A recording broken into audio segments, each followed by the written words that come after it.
Locked On Bears, your daily Chicago Bears podcast. Part of the Locked On Podcast Network, your team every day.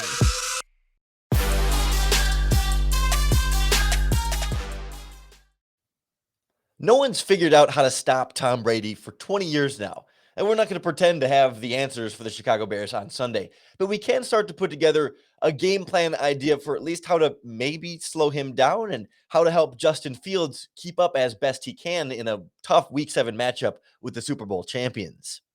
This is Locked On Bears, and I'm your host, Lorin Cox. I'm an analyst for Pro Football Focus, and I'm here to bring you your daily, in-depth Chicago Bears news and analysis. You can follow me on Twitter at CoxSports1. You can follow the podcast on Twitter at Locked On Bears. You can like Locked On Bears on Facebook. Join the Locked On Bears Facebook group for more Bears talk. And make sure you're subscribed to the Locked On Bears YouTube channel as well to keep up with all of our video podcasts as well. This episode of Locked On Bears is brought to you by McDonald's, proudly serving communities since 1965.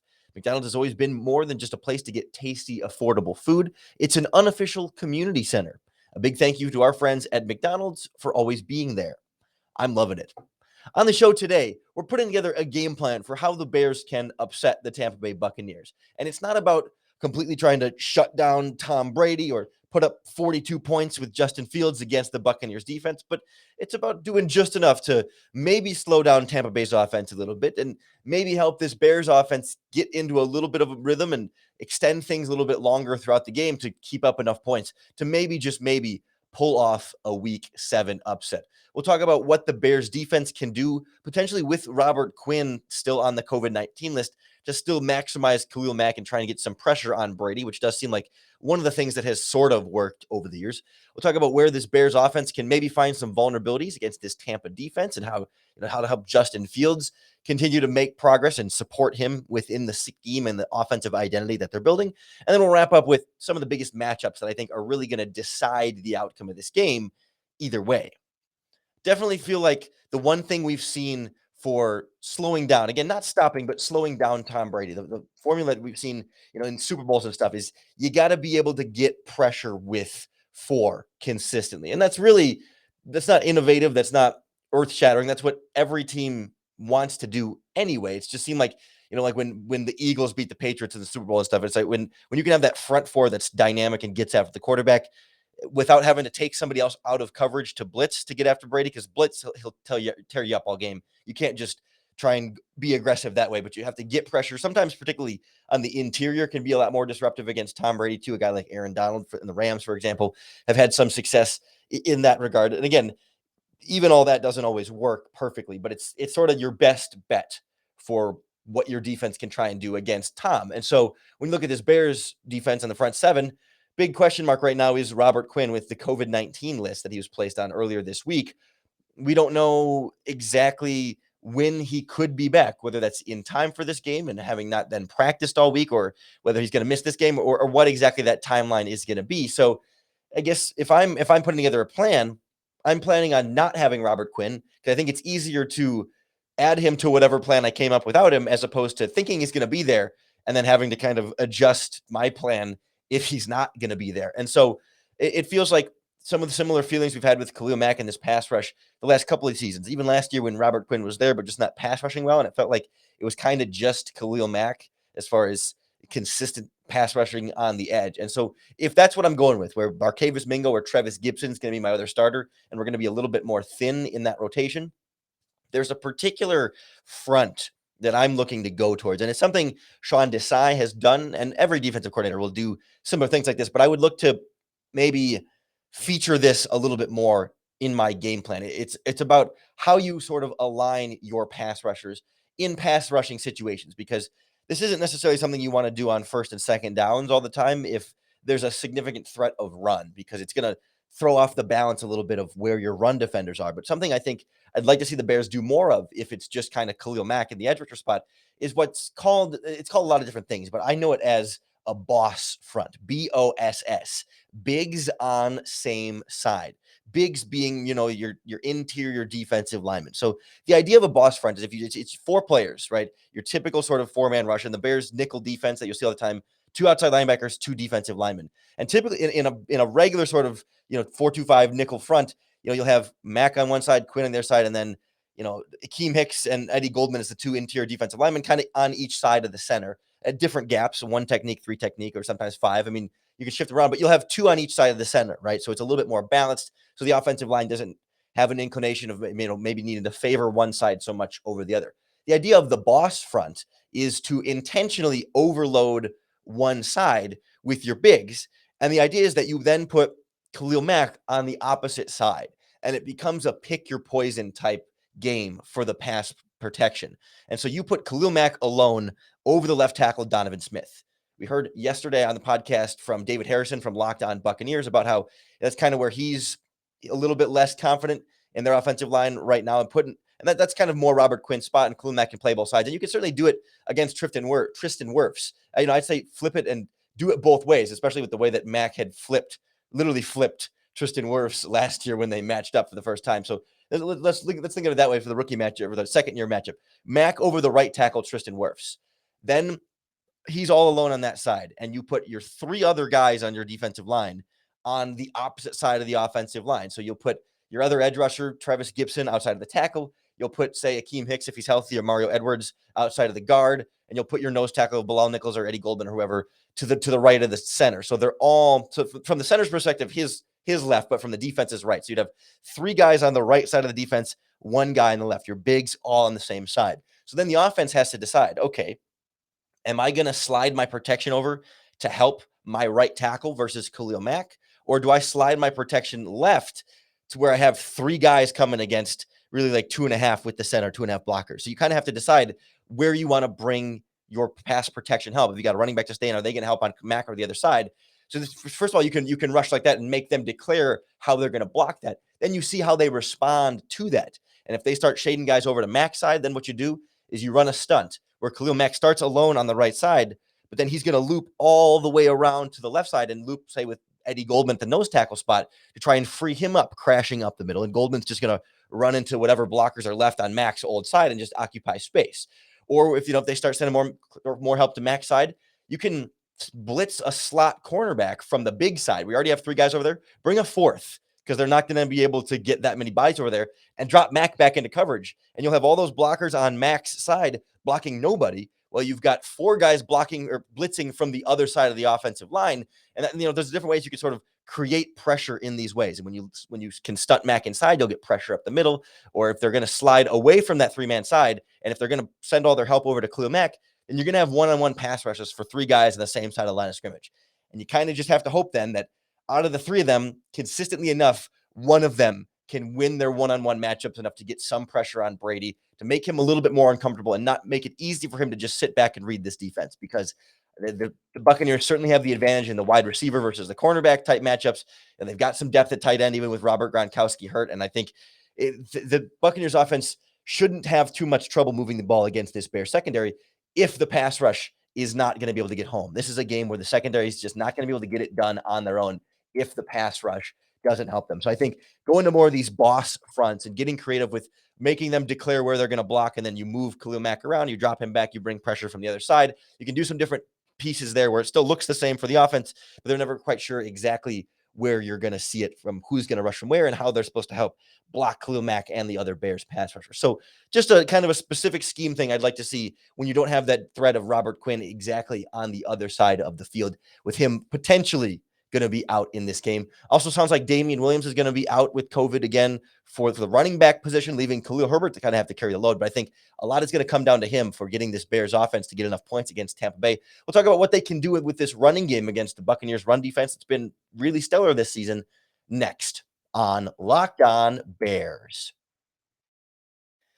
The betting line for Bears Buccaneers is moving ever so slightly, actually in the Bears' favor. Right now at betonline.ag, the line has moved to Bears plus 12.5. I think it was plus 13 yesterday. So maybe bringing it a little bit closer than you might have thought initially here. The money line still has Buccaneers at minus 710. The over-under still at 47.5. If you want to lay some money down on this game, betonline.ag is the number one place we recommend for all your favorite football action. Plus, they do all the sports. Basketball season now starting up, hockey season, baseball playoffs, soccer, tennis, you name it. They've got it at betonline.ag. Sign up today for your free account. And when you sign up, enter in our promo code Locked On to receive a free welcome bonus on your first deposit, giving you more money to play with at betonline.ag, where the game starts. The game plan for this Bears offense starts with trying to keep up with this identity. And it's kind of, it's the same things you've been trying to do the last couple of weeks, but you have to sort of, tweak it a little bit to the matchups and the personnel that you're facing with Tampa Bay. But with all these games with Justin Fields, especially, and the running game as it is, you're not trying to reinvent your offense in any of these weeks. You want to run the ball. You want to be a run first physical team, if at all possible. You want to take as much pressure off of Justin Fields as possible, then build in some potential play action off of that, get some deep shots in with the passing game, try and generate some explosive plays.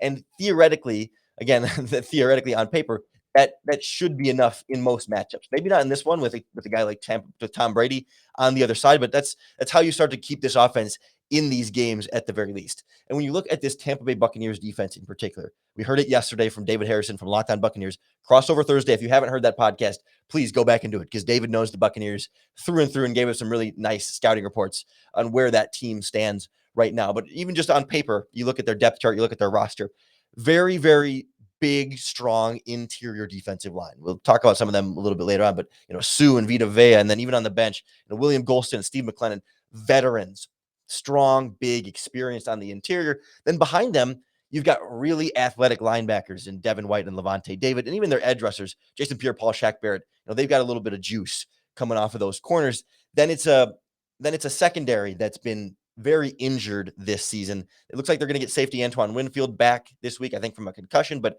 cornerbacks is not a position that's very strong for them and should have some potential vulnerability. But when I'm trying to run the ball and establish my offense in that regard, big strong defensive line, fast linebackers makes it difficult, right? Because they're so thick and strong on the interior guys.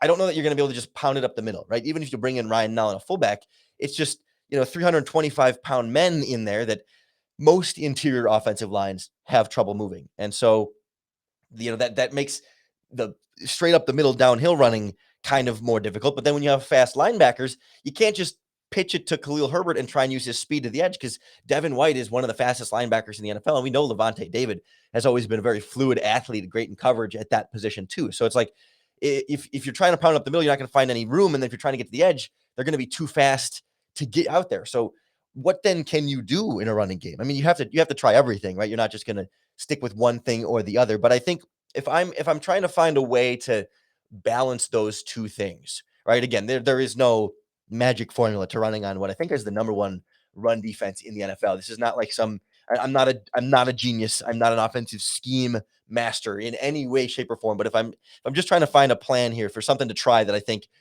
might be able to balance those two strengths of the Buccaneers and try and find some way to take advantage here and there, I'm looking at a couple of different types of runs in particular. I think, in theory, you should be able to cut back on outside zone, those sort of stretch handoffs where it's like, if you're trying to do the stretch run, if you're trying to beat them to the outside of the edge, right, the linebackers are going to get there for you.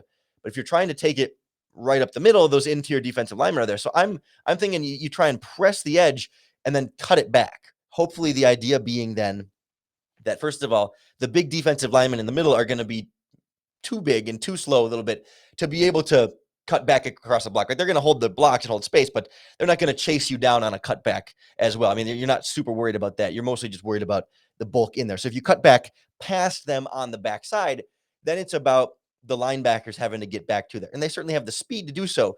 But I wonder if you can get away with, if you're really pressing the right side, for example, you're trying to stretch it right, you suck those linebackers in. Devin White, kind of like Roquan Smith, right? He wants to come down and use that speed to attack the gap and get the running back right away. So if you can kind of suck them into the right side, and then Herbert can do that one cut and go, cut it back to the left side, maybe, just maybe, you can get the linebackers in a little bit too close to the line of scrimmage, get your offensive linemen closer to the second level, and find a little crease there when you do cut back, because the linebackers would then have to get over the blocks to get there. And Devin White, much like Roquan Smith, not as adept at getting over the blocks. The other thing with White, too, is he has missed a lot of tackles this season, and he's always missed a lot of tackles. And so I like Khalil Herbert in that matchup, as we're going to get the matchup a little bit more. But one I'm not going to go in more depth later is that Herbert's made a lot of guys miss this season with that short area quickness and explosiveness. And as much as Devin White is also explosive, he has not been as consistent in wrapping up. And I like that idea of Herbert meeting Devin Bush somewhere and Herbert being able to win that block versus or that tackle versus that break.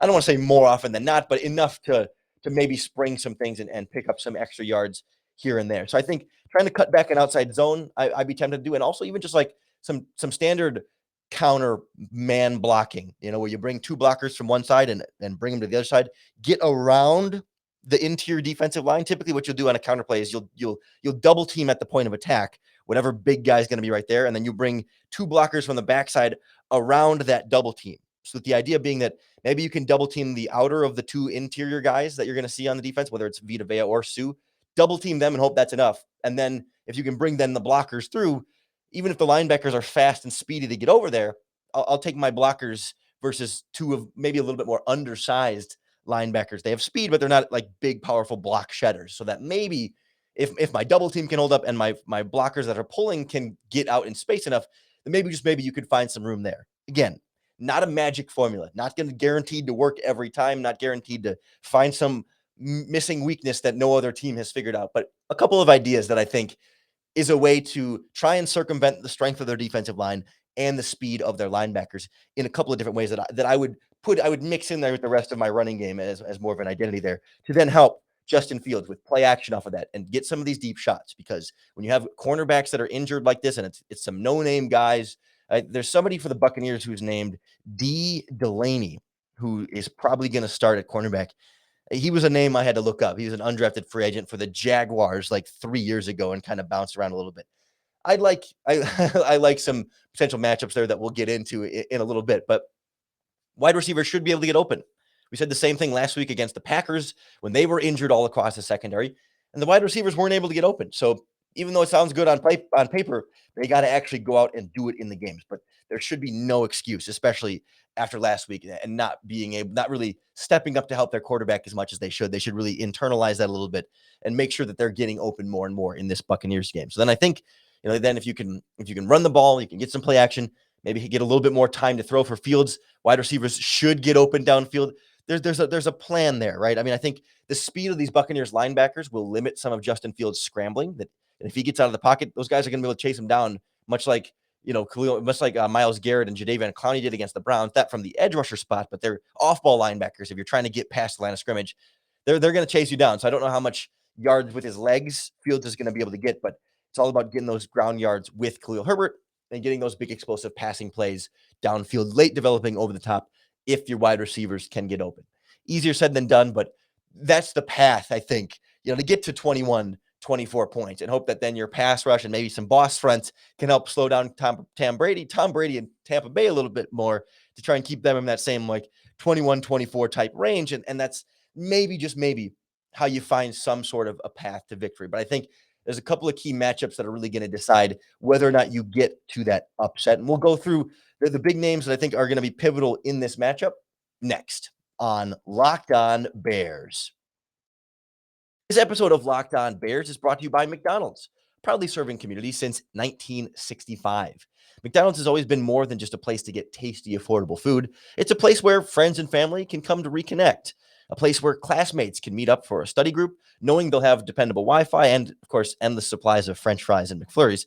But win or lose, it's a place where teammates, competitors, and the home team or away team can come to recharge.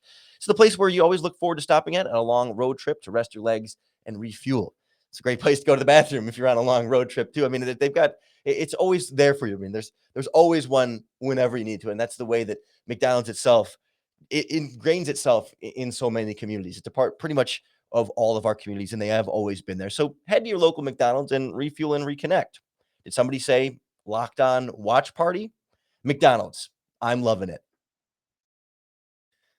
Also loving the latest new flavors of Built Bar, the world's best tasting protein bars. First of all, they'll bring back the limited edition coconut cookie chunk, but right now they've got blueberry muffin is the new flavor that they just sent a box, been able to try it out, and it really does. It doesn't just taste like blueberry, but you get this almost like sweet dough type taste, right? There's not actual like muffin dough in it, but you get that kind of like that cake like bread kind of. It's more muffin than cupcake, but you can taste it in addition to the blueberry, right? It's not just a blueberry Built Bar, but you really get the blueberry muffin in there too. But like all Built Bar flavors, it's covered in 100% real chocolate. It's soft, it's easy to chew, and most importantly, low sugar, low calories, high fiber, and high protein. It's a protein bar that tastes like a candy bar. I'm telling you, the taste is phenomenal. It sounds too good to be true. You really have to just try it for yourself and see. Head on over to builtbar.com and enter our promo code LOCKED15 and you'll get 15% off your next order. That's promo code LOCKED15 for 15% off at builtbar.com. This game is going to come down to matchups. The NFL always does. It's not always one-on-one. Sometimes it's, group versus group, but I think there's a few one-on-ones that I'm looking for the Bears to, first of all, try and take advantage of, and also then one-on-ones that I'm worried about the Buccaneers being able to take advantage of. And so it's the idea of like they need to win the ones that, well, first of all, they need to win all of them, but they need to dominate the ones where they have the advantage and try and mitigate some of the potential damage where they have the disadvantage. So when I start with this Bears defense versus that Buccaneers offense, we talked about the boss front and trying to, Khalil Mack separating from the rest of the defense and try and free up some one-on-one matchups there. But the one-on-one matchup I'm circling is the right guard, Alex Kappa. He's a third-round pick a couple of years ago. He's not awful, right? The Buccaneers offensive line is pretty good across the board. It's a solid offensive line. It has not been causing problems for them in any way. But I look at that interior spot there as potentially being more of a weakness. And it's easy for the center to kind of help there. And, with the offensive tackles, you can kind of have the tight ends and running backs help a little bit. But if I can kind of force the center to go one way and then get the right guard one-on-one with Akeem Hicks, if he's healthy, or I guess Mario Edwards is kind of the alternative there, that's a spot where I think you need to see this pass rush win, because even with the boss front, right, you still need somebody else to win their one-on-one matchups. And so if you have Eddie Golden versus the center, Mario Edwards versus the right guard, and Travis Gibson versus the right tackle, I'm circling Mario Edwards versus the right guard as the advantage spot that the Bears need to consistently win. Sometimes maybe you'll stunt the edge rusher inside there or loop Khalil Mack around the other side there. I mean, it's not always going to be same defensive lineman versus the same offensive lineman, but that right guard spot, a little bit more of the weaker spot. If you can win that one-on-one consistently enough, get a little bit more of that interior pressure on Tom Brady as well. Well, if Khalil Mack forces him to step up a little bit, pass rushing on one side, and then you get a little pressure on the inside, you can squeeze him. And I mean, as wonderful and amazing as Tom is at quarterback, he's not a fast, mobile guy who's going to be able to, move the pocket the way that Justin Fields does. And so you can bring him down and you can disrupt him. And I think that spot right there is where I'm looking to disrupt him. Where I'm worried about is with this Bears defense is whoever the heck is going to play slot cornerback against Chris Godwin. They like the Bears, they rotate different guys in and out of the slot, but Chris Godwin is kind of their, I guess, go-to slot receiver-ish, but he still plays light outside. And Godwin, he doesn't have, for some reason, he hasn't yet built the name recognition of Mike Evans and Antonio Brown quite just yet. But I mean, he's their best wide receiver, in my opinion. He is the most dangerous. He's the best route runner. I mean, he's just so consistent up and down the field. And so last week, we saw a lot of DeAndre Houston Carson as the number 3 safety, like going in nickel with just 3 safeties instead of 3 cornerbacks. And, that was working sometimes. And then they brought in Xavier Crawford, the former undrafted free agent. He kind of seemed to be replacing Duke Shelley more or less in that role. It's been a sore spot for sure every week for this Bears defense. And it hasn't always been like, oh, we're going to target that position 1,000 times. As I'm looking back over last week's game, Xavier Crawford was targeted 4 times, gave up 3 catches for 22 yards. I don't think DeAndre Houston Carson was technically thrown at all in that game. So, I mean, it's not like it's clear that opposing offenses are definitely looking to throw there, but it's not as though they're only throwing there. So, right, especially with the Buccaneers, when they've got 3 really, really good wide receivers, and it's always going to be a tough matchup. I mean, it's Kindle Vildor versus whoever is going to be difficult too, but but just because we don't know exactly what that slot position is going to look like, and Xavier Crawford is very unproven as a cornerback. That's where I'm concerned that if Godwin can just toy with him all game and find easy yards for Brady up and down the seam, it's not going to matter much what your pass rush does if your secondary can't hold up for at least a couple of seconds to give the pass rush a little bit of time to get home. So that's where I'm a little bit more concerned there. But I think flip side goes the other way. We talked about it earlier. D. Delaney potentially starting at cornerback for the Buccaneers in this game. Give me Allen Robinson versus him on the outside all game long. I mean, Allen Robinson's a big, he's not He's not Mike Evans big, but he's big. He's big enough. He's physical. He's a good route runner. He's got enough speed, enough explosiveness, right? We know Allen Robinson. He can do a little bit of everything. And so I think he can then throw a little bit of everything against an inexperienced and otherwise below average cornerback that he's going to be facing. You can hit him with a double move. He can sell the vertical and then hit him on the curl, which Matt Nagy is going to love to do. And Bill Lazor is going to make sure that they do plenty of in this matchup. He can beat him off the line of scrimmage in a slant. If you try and press him, I'll trust Allen Robinson to beat him vertically, right? I mean, I just think that's a matchup the Bears should be able to win if Justin Fields can have some time to throw and receivers can consistently get open, because Allen Robinson should be able to get open against something called a D Delaney, who sounds to me like a creative player in Madden, like the randomly generated names. When you do franchise mode and you go to the draft class, like he's just one of those guys that they put in the game to fill out the rest of rosters. So that's what it feels like to me, and why Robinson should be able to get open. Mooney should be able to get open against the rest of their secondary. I mean, I think they've got Ross Cockrell in the slot, because we've actually seen Darnell Mooney playing a lot more slot this season than we have in years past. It doesn't seem like a lot of people are talking about it quite as much there. And then Jamil Dean is their other cornerback, recent third-round pick, maybe average is best. So like there's plus matchups there for the Bears to potentially win and help Justin Fields. They weren't able to do it last week against the Packers backup, so I'm a little bit concerned about how they're going to be able to do it in this one. I'm more so concerned one-on-one Sam Mustipher, the center, versus nose tackle Vita Vea. I mean, Vita Vea is just an animal, and we've seen Sam Mustipher. Some of the like last year we were impressed by him because he was an undrafted rookie free agent, kind of a no-namer thrown in there with no experience.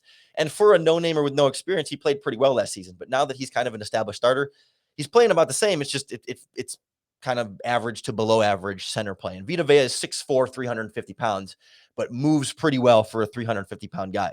Mustipher struggles a little bit versus stronger interior linemen. He's not as good at anchoring, and certainly in the running game, we've seen that be an issue as well. So I really have my concerns on the inside there. It's going to require a lot of help from Cody Whitehair and James Daniels, but they've also got Ndamukong Suh to worry about. So, right, it's not like you can just focus all your attention on helping Sam Mustipher when they have other guys in there. So I can see the interior for the Buccaneers being disruptive to what the Bears want to do in the running game and the passing game, on top of otherwise, fine edge rushers that they've got going for them. I think it's been mostly Joe Tryon, their first-round pick, rushing with Shaquille Barrett as sort of the top guys on the edge, but Barrett's kind of the main one you worry about from a pass rushing standpoint. But again, for me, Vea and Suh versus Sam Mustipher is a mismatch that is not in the Chicago Bears' favor. So those are kind of the main matchups that I think are going to go a long way toward deciding this game. And of course, we kind of went through how some of the things the Bears can do schematically to free up some of their guys, take advantage of their own strengths, and try and attack some of the Buccaneers' weaknesses, and maybe try and give Tom Brady a little bit of a scare. It's not something I'm going to predict the Bears are going to just all of a sudden figure it out and do, but there is a formula here. There is a path toward some success, or at least making this a very close game, closer than the 12.5-point spread might suggest. So we'll see how it all comes together. Certainly we'll break it all down for you next week on Monday's podcast right here on Locked On Bears. So make sure that you subscribe on however you're listening or watching along on the YouTube channel to keep up with all of our daily in-depth Chicago Bears news and analysis. Thanks for making Locked On Bears your first listen each and every day. It's my pleasure to bring the podcast to you. It's fun to have these conversations, to talk about this team, and especially all the interaction we get on Twitter and in the Locked On Bears Facebook group and in the comment section on the YouTube videos creates a little bit more of a dialogue and a conversation around this team that I think makes it just that much easier to bear down.